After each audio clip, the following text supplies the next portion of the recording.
The Florida Gators and Miami Hurricanes, talent-wise, are closer than honestly either fan base thinks.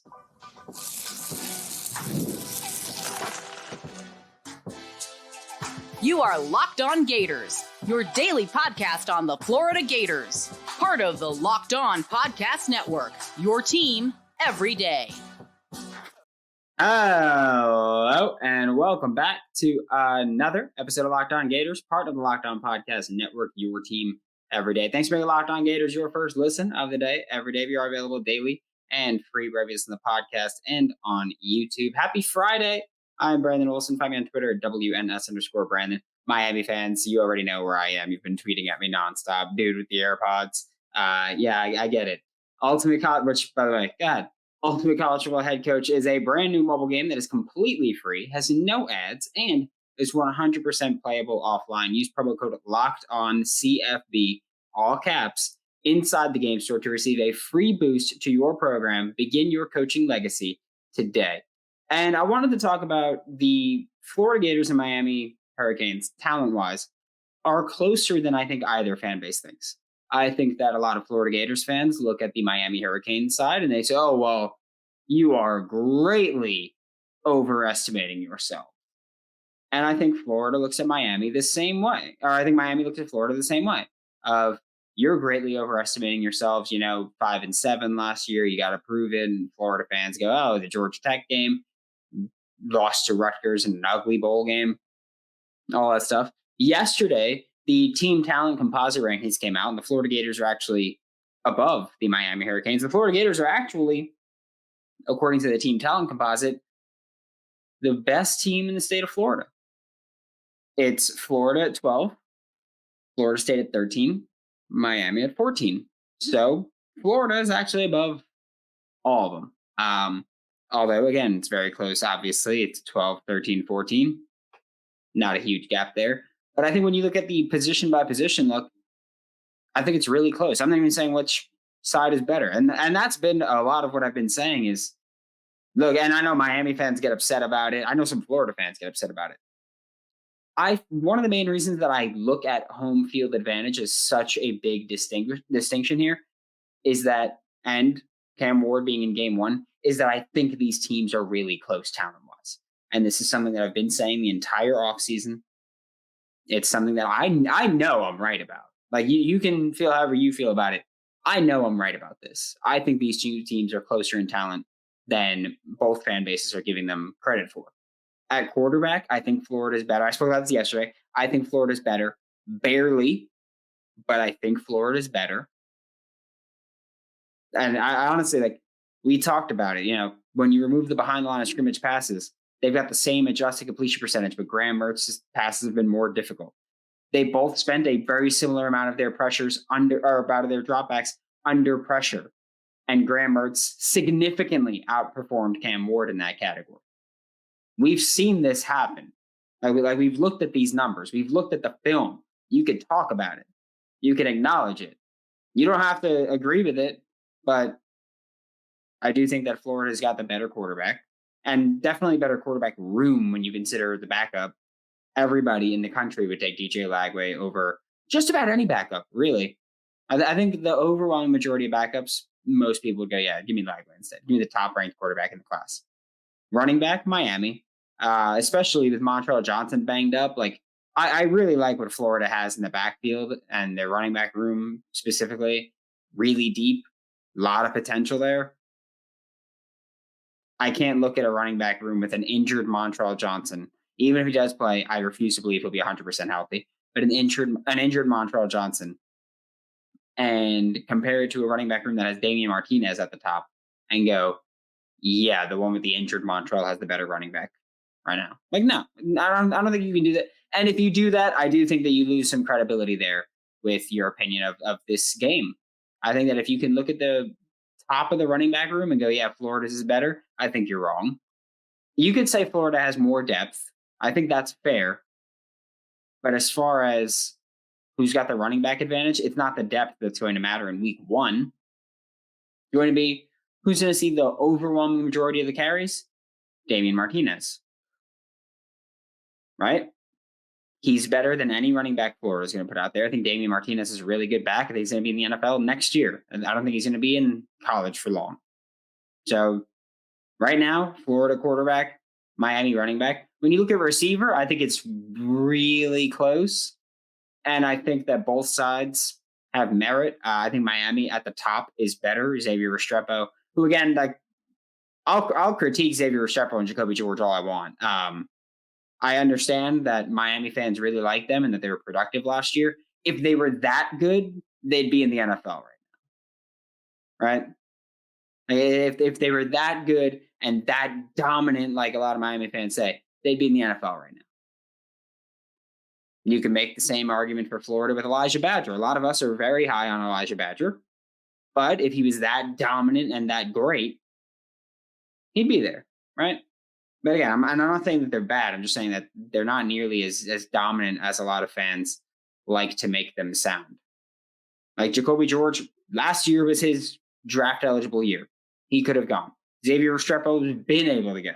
And go. I think at the top, Miami's better. And I like Sam Brown, I think, more than most Florida Gators fans. When Sam Brown hit the portal, I said I'd want Florida to pursue him. I didn't think it would happen. Didn't happen. But I said that personally, I would. Florida has Trey Wilson and Elijah Badger. I think Trey Wilson is the best of the bunch. But I think when you look at the room as a whole, Miami there. And I think Florida has more dynamic playmakers, but there's so much unproven talent there. Chimere Dike, I think he's going to be a contributor, big-time contributor. But last year was a bad year for him. And so I can't look at 2022 and go, yeah, I know you're going to be a big impact in 2024. Because of what you did in 2022, which Graham Mertz was your QB. You had great chemistry, but last year you went ghost. And that's going to hurt you evaluation-wise, right? But I think when you look at the speed Florida's got, they might have the fastest receiver room in the country right now. Just when you look at all the receivers in there, I think Florida's got the fastest, but I think Miami right now probably is a better receiver room. That's another thing I've said all offseason. That's how I felt about it. Tight end, I mean, don't even need to have a conversation about this. It's Florida. It's not even close. Not even a little bit close. Like not even a tiny bit close to who has the better tight end. Tight ends. It's Florida. Okay. But also Miami doesn't use tight ends as much as Florida does. So Florida should be better. They're more of a part of the offense. So they should be better. But yeah, I think it's Florida by, again, a very large margin. Which, that is what it is. It's actually a part of Florida's offense. Not so much for Miami. We are about to talk about the trenches, which I think a lot of us know where that's going to go, at least from my side of things. We'll talk about that next on Locked On Gators. Hey, Locked On Gators fans, I want to take a moment to give you a heads up on a brand new mobile game that I think you're going to love as much as I do. It's Ultimate College Football Head Coach. In this amazing game and simulation, you get to step into the shoes of a head coach and lead your program to glory.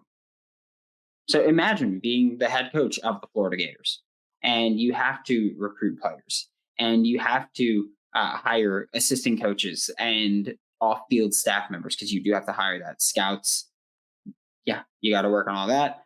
You have to handle recruiting. You get to handle play calling if you want to. You can do all that.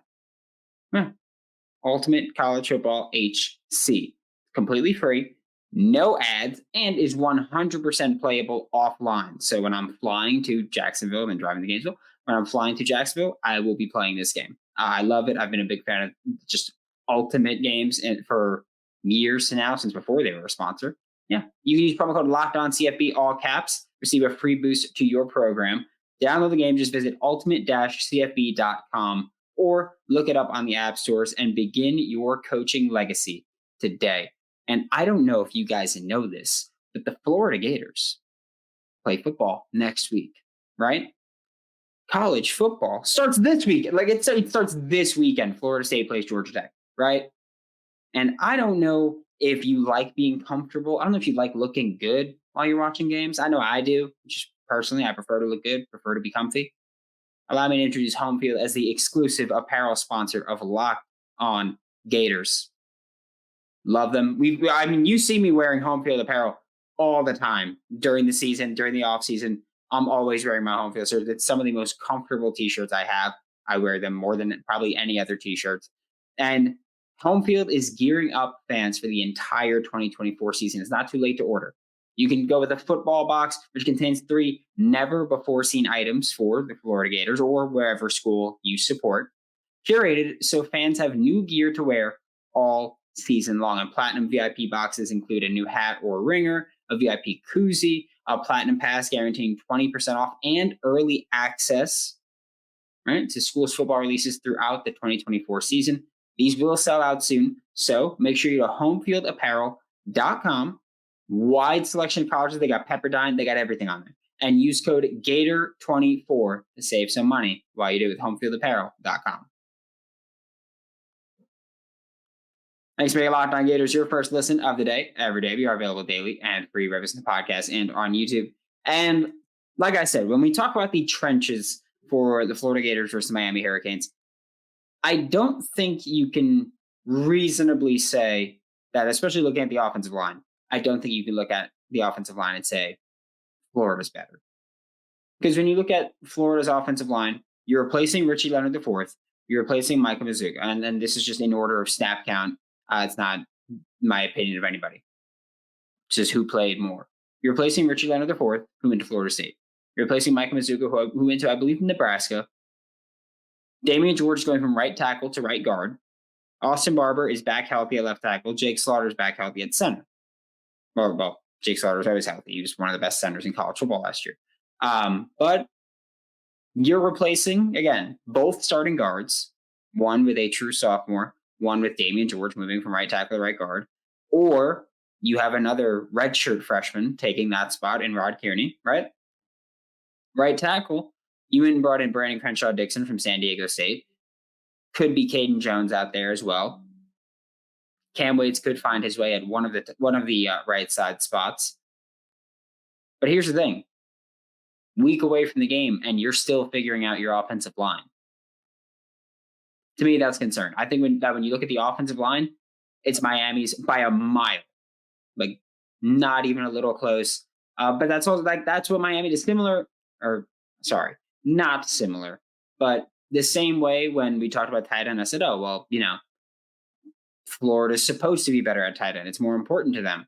Miami, you have your offensive line that's like Miami's thing. That's Mario Cristobal's thing. It's Alex Mirabal's thing.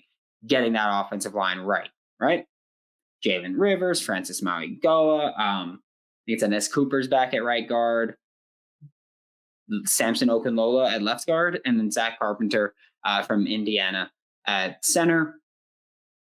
I think it's Miami by a mile. I don't think that they're, the top 3 offensive line like a lot of people talk about.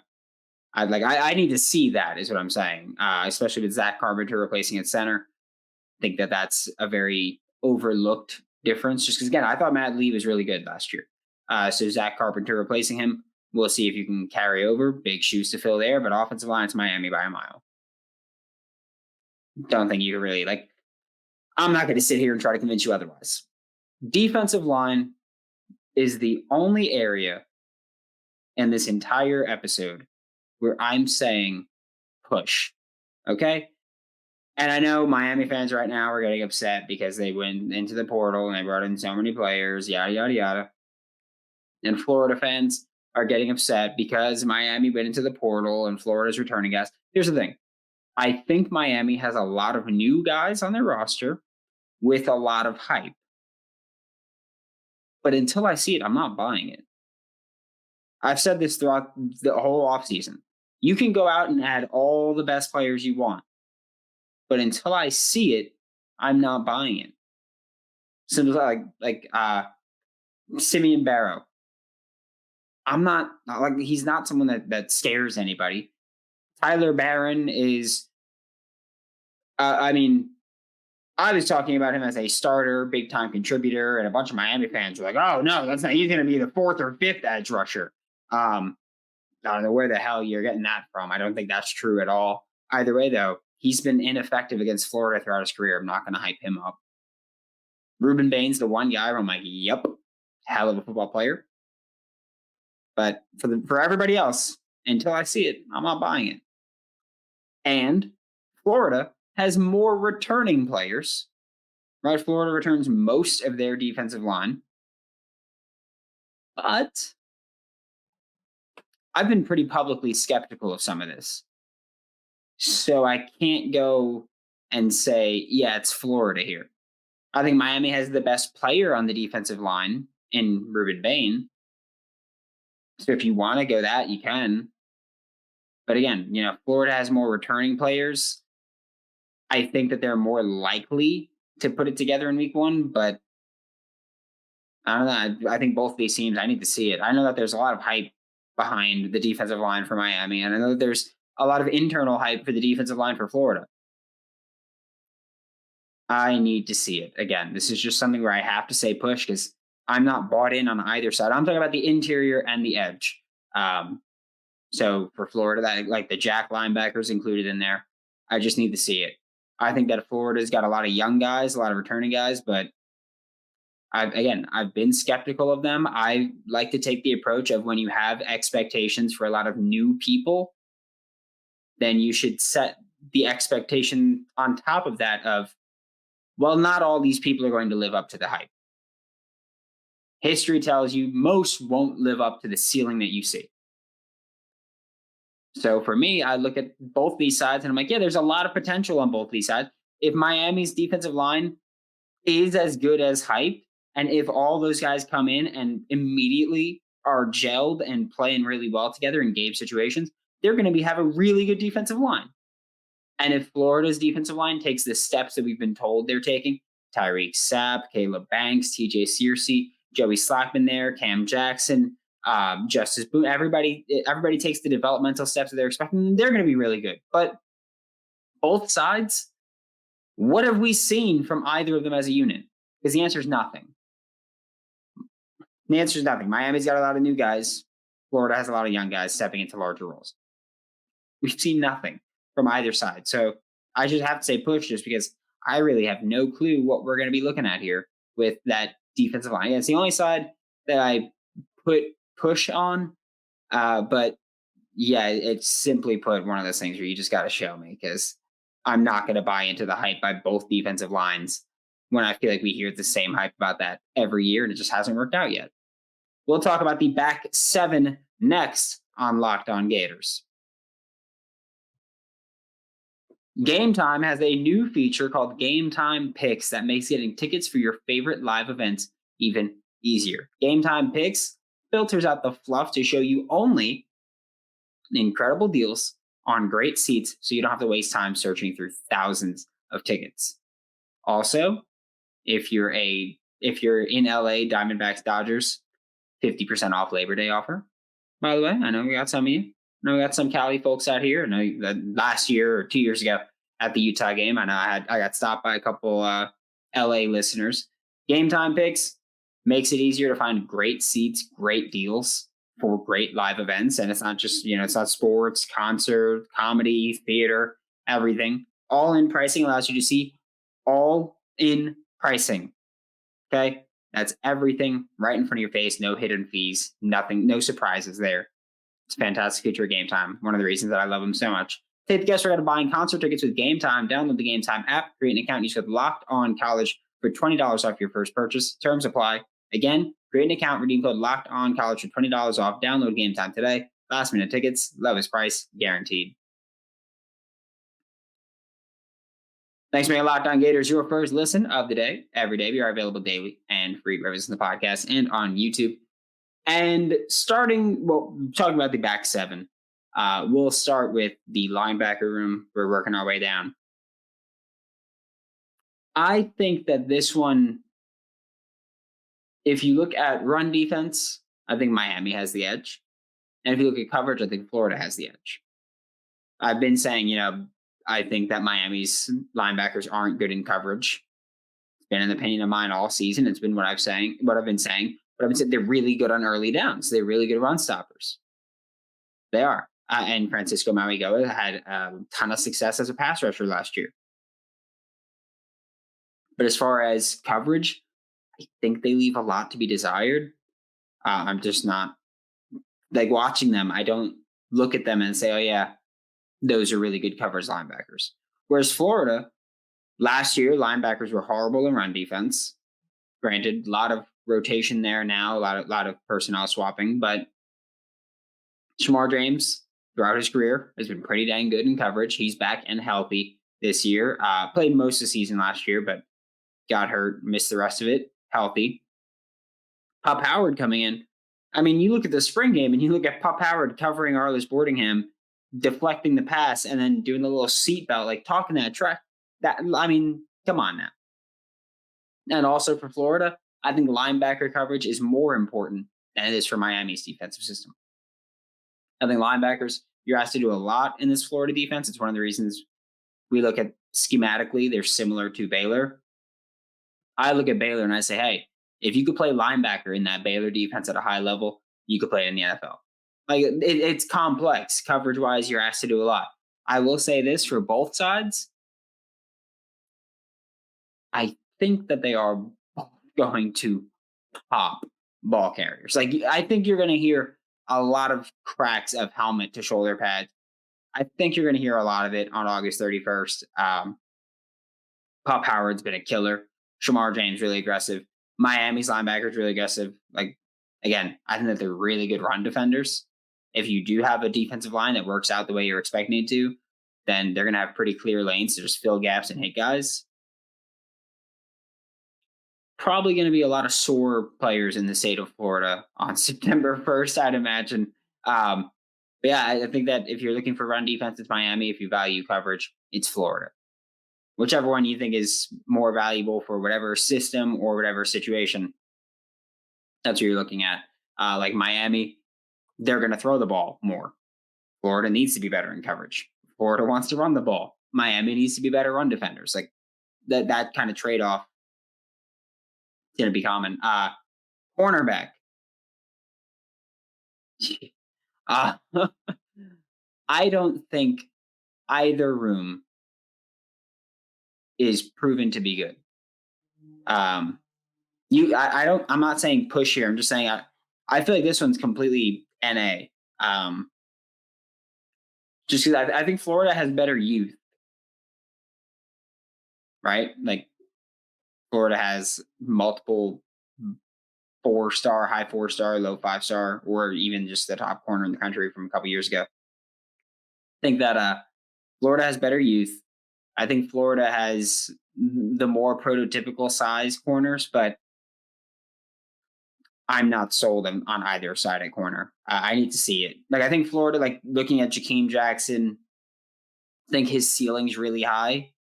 If he's taken that next step, I think he's going to be really good. Deshaun Johnson has a really high ceiling, but we haven't seen Jack Diddley from either side, right? They both got one corner with hype. Darryl Porter Jr. has hype. Jason Marshall Jr. has hype. I think Darryl Porter Jr. is more deserving of the hype, so maybe you could say Miami there. But I'm not sold on either position group there. Neither of the cornerback groups move me like that. Like long term, I would take Florida's. They've got more blue chip corners, more blue chip athletes in the room. But as far as what's been proven so far, nothing. Like just there's been nothing. Again, each team has one corner where they've got the hype around them and we kind of know what they're going to give us for the most part. I can't really, like there's no strong stance there because I think it's just so much of a crapshoot there that and again, I've seen less of Miami's practices, obviously. So it's tough there for me to go, oh yeah, I've heard great things about Florida and like there's people really optimistic. That's on both sides. But yeah, I think Florida has better youth. Miami has the better singular cornerback. But I don't think either side's good. Safety, Florida. I mean, Jordan Castell is a freshman All-American. I think Asa Turner is a really good safety. You can look at the youth and what Florida did in the portal at safety for their depth pieces. Like I think that's a damn good job there. So safety, I'm giving to Florida. I'm not saying that there's a giant gap there, but it wasn't a tough decision to say. But yeah, I think that both these sides win where they win, right? Like, unsurprisingly, Miami's got the better offensive line. Unsurprisingly, Florida's got better tight ends. Again, I think quarterback is really close. I think it's Florida. I think quarterback's close. Running back Miami, receiver Miami, tight end Florida, O-line Miami, D-line push, linebacker Miami run defense, Florida coverage, corner. I don't think either of them are good, and safety Florida. Like, I think that it's close at a lot of these spots. That's why I've been saying home field matters a lot to me here, because I think that this game's way closer. I think these teams are way closer talent-wise than anybody's giving either of them credit for. So for me, I think it's really close. I think Florida wins still. If you disagree, go ahead, dude. If you're going to tweet at me, Miami fans, go ahead, dude. Is what it is. You could be as upset and as sensitive as you want. I'm talking ball. I'm telling you ball. I'm telling you the truth. Florida's going to win this game. Thanks for making Locked On Gators your first listen of the day. Every day we are available daily and free reviews in the podcast. We'll be back maybe tomorrow. We might do a little bonus show tomorrow. If not, something tells me we'll be back Sunday. For Locked On Gators, I'm Brandon Olsen. Don't forget to follow me on Twitter at WNS_Brandon. I will see you all next time.